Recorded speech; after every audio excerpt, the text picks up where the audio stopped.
تو صدیق اکبر رضی اللہ تعالیٰ عنہ کے بارے میں اللہ تعالیٰ فرما رہے ہیں وَسَيُجَنَّبُهَا الْأَتْقَى، سب سے بڑا متقی جو ہے جہنم سے اس کو بچا لیا جائے گا، الَّذِي يُؤْتِي مَالَهُ، جو کہ اپنا مال اس لیے دیتا ہے لِيَتَزَكَّى، تاکہ وہ مال بھی پاک ہو جائے اور خود بھی یہ دینے والا بھی پاک ہو جائے۔ معلوم ہوتا ہے کہ راہ خدا کے اندر جو مال آدمی دیتا ہے اس سے دو فائدے فوری حاصل ہوتے ہیں، ایک مال بھی پاک ہو جاتا ہے، دوسرا دینے والا بھی گناہوں سے پاک ہو جاتا ہے۔ زکوٰۃ کا فقط یہی فائدہ نہیں کہ مال جو ہے وہ پاک ہو گیا، بلکہ یہ دینے والا بھی گناہوں سے پاک ہو گیا۔ اور پھر اللہ فرما رہے ہیں مال احد عنده من نعمت تجزا، کہ صدیق پر کسی کا احسان نہیں ہے کہ جس کا وہ بدلہ چکا رہا ہو، کہ جس کو اس نے جو ہے کسی نے اس پر احسان کیا اور یہ اب اس احسان کا بدلہ دے رہا ہے، ایسا بھی نہیں ہے،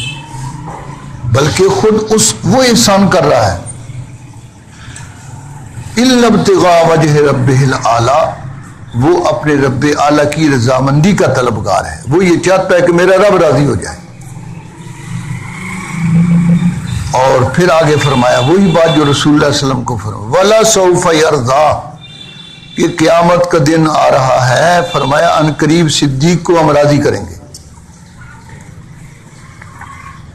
اللہ کے رسول کے لیے بھی فرمایا اللہ پاک نے کہ میرے پیغمبر ہم آپ کو اتنا دیں گے کہ آپ بھی راضی ہو جائیں گے، اور صدیق کے بارے میں اللہ پاک فرما رہے ہیں وَلَسَوْفَ يَرْضَىٰ، کہ ان قریب صدیق کو ہم راضی کر دیں گے۔ تو صدیق کو جو مرتبہ دیا ہے اللہ پاک نے، یہ مرتبہ ان کی اسلام کے لیے، پیغمبر اسلام کے لیے ان خدمات اور ان قربانیوں کا نتیجہ ہے جو انہوں نے آپ کے لیے اور اسلام کی خاطر انہوں نے برداشت کی اور خدمات انجام دی۔ اور کسی آدمی کا بھی مرتبہ دین کے اندر وہ اسی وقت ہی ہوگا جب وہ دین کے لیے اپنی خدمات جو ہے وہ انجام دے گا، اس لیے کہ دین ہی ہے جو اللہ کا قرب جس سے نصیب ہوتا ہے،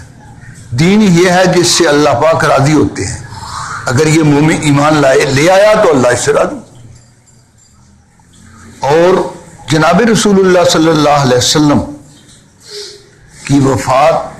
سے پہلے آپ نے اپنے آخری دنوں میں، جو دنیا کے اندر آپ کے آخری ایام تھے، ان میں جناب رسول اللہ صلی اللہ علیہ وسلم نے اپنے مصلی پر صدیق اکبر کو کھڑا کیا۔ صدیق اکبر رضی اللہ تعالیٰ عنہ کے بارے میں آپ نے فرمایا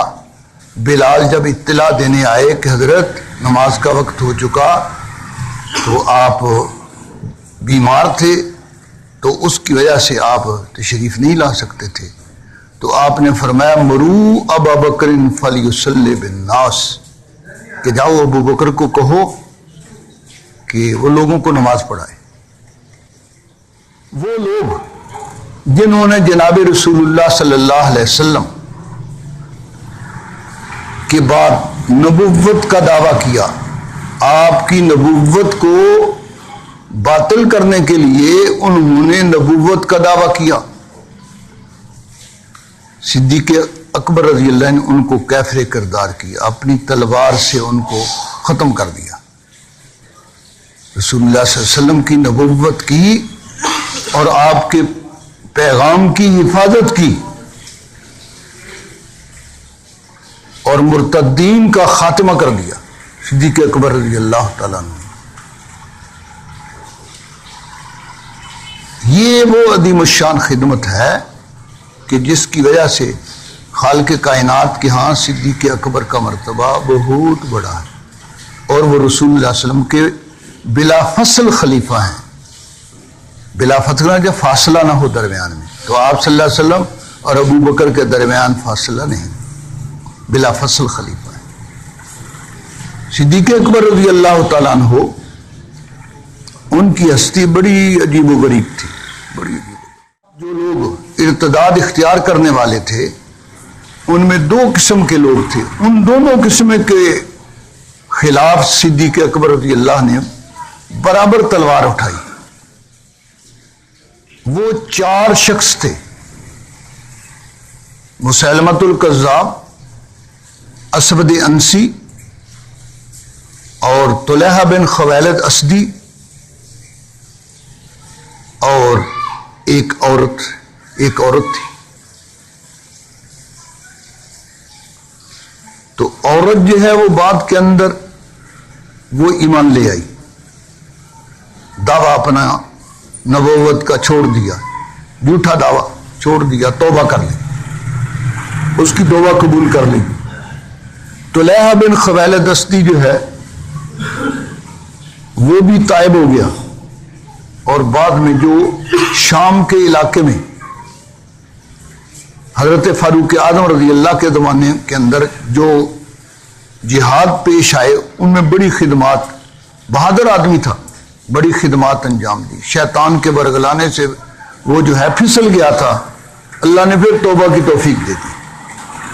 اور 2 شخص جو ہیں، اسود انسی وہ اپنے دعوے پر قائم رہا، جھوٹے نبوت کے دعوے پر، اور مسیلمہ کذاب بھی. اور صدیق اکبر رضی اللہ نے ان دونوں کو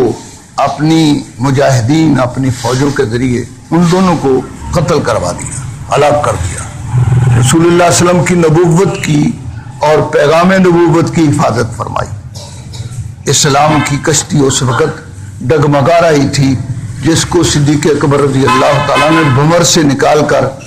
پھر کھلے سمندر کے اندر صدیق اکبر نے ڈال دیا. حضرت فاروق اعظم رضی اللہ تعالیٰ عنہ کی سلطنت میں جو امن چمن اور ساری بڑی فتوحات ہیں، ان کی گویا بنیاد صدیق اکبر رضی اللہ کا وہ دور حکومت ہے کہ جزیرہ عرب سے دشمنوں کو جب صاف کر دیا تو جو لوگ موجود تھے ان کو فاروق اعظم رضی اللہ تعالیٰ عنہ نے